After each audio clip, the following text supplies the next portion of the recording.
അപ്പോൾ ഈ ഒരുപാട് നടന്മാരിപ്പോൾ സ്വന്തമായിട്ട് പ്രൊഡക്ഷൻ ഹൗസുകൾ സ്റ്റാർട്ട് ചെയ്യുന്നുണ്ട്. അപ്പോൾ അങ്ങനെ അതൊരു ഒരു നിർമ്മാതാവെന്നില്ല, ഒരു സ്ത്രീ നിർമ്മാതാവെന്നില്ല, എപ്പോഴും അവരവരുടെ പടത്തിനായിരിക്കും മുൻഗണന കൊടുക്കുന്നത്. അപ്പോൾ അങ്ങനെ നോക്കുമ്പോൾ അങ്ങനെ ആർട്ടിസ്റ്റുകളുടെ ഡേറ്റ് കിട്ടാൻ അങ്ങനെ എപ്പോഴെങ്കിലും ഒരു ബുദ്ധിമുട്ടൊക്കെ അല്ലാതെ അനുഭവപ്പെട്ടിട്ടുണ്ടോ? അതൊക്കെ ഉണ്ട്, അതൊക്കെ സ്വാഭാവികമല്ലേ. അവർ സ്വന്തമായിട്ട് പ്രൊഡക്ഷൻ നടത്തുന്ന സമയത്ത് പുറത്ത് ഡേറ്റ്സ് വളരെ വിരളായിരിക്കും കൊടുക്കുന്നത്.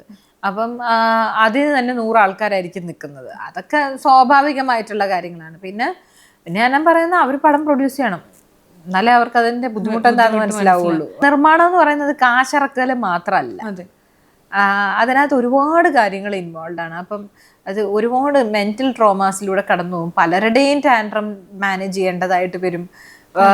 ഒരു ദിവസം എത്ര തരത്തിലുള്ള ആൾക്കാരെയാണ് നമ്മൾ മാനേജ് ചെയ്യേണ്ടതായിട്ട് വരുന്നത്.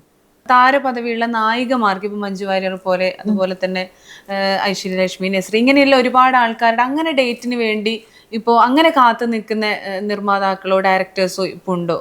അത് അവർക്ക് തിയേറ്ററുകൾ കിട്ടുന്നുണ്ടോ ഇങ്ങനെ നായികമാരെ വെച്ച് പടങ്ങൾ ചെയ്യുമ്പോൾ? എന്താണ് മറ്റുള്ളവരുടെ കാര്യത്തിൽ നടക്കുന്നത് എന്താണ് അതൊന്നും ഞാൻ അന്വേഷിച്ചിട്ടില്ല. എനിക്കറിയില്ല അവര് നായികമാരുടെ ഡേറ്റിന് വേണ്ടി കാത്തു നിൽപ്പുണ്ടോ, ഇതിനു വേണ്ടി, അതൊന്നും എനിക്കറിയത്തില്ല. ഞാൻ വിളിക്കുമ്പോ എടുക്കാറുണ്ട്.